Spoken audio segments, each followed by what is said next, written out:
The baboom! I felt like I stepped on a landmine, which I want to take this opportunity to alert you.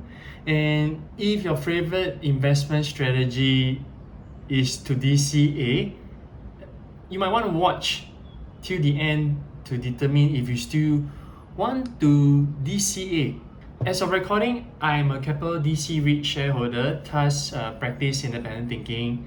So what is the landmine? It is actually the divestment of these three data centers: Intellicentre, Cyberjaya, and recently we had this Kelsterbach data center divestment. Intellicentre Campus was sold on 2024. Cyberjaya will be sold in 2025. Kelsterbach will also be sold in 2025. So I started by putting the year of purchase and year of sale into this table. When it comes to divestment, I will also calculate my ROI to determine the capability of my REIT managers.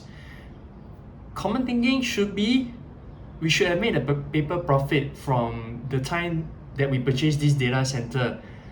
Were you also thinking about this too? Now, I update our table with the purchase price and sales price. Observe something? Next, I simplify and calculated my ROI into this last column.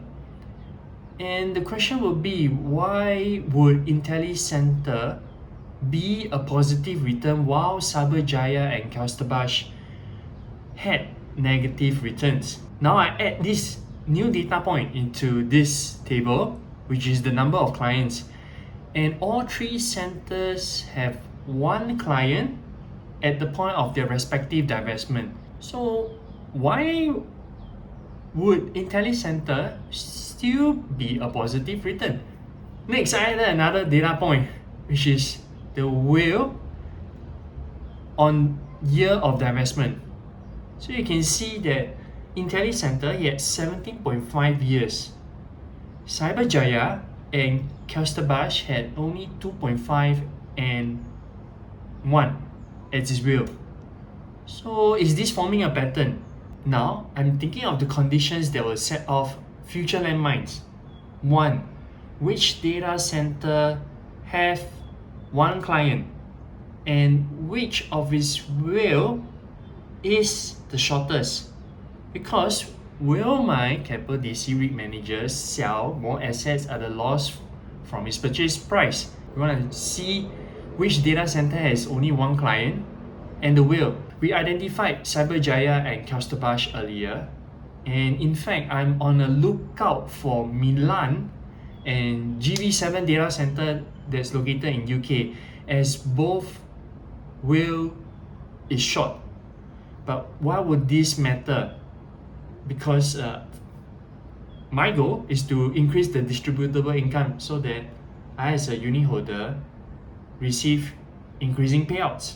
And it is not by reducing the number of assets in my hands. So I guess it is time to ask the hard question during the AGM that's upcoming. And what do you feel?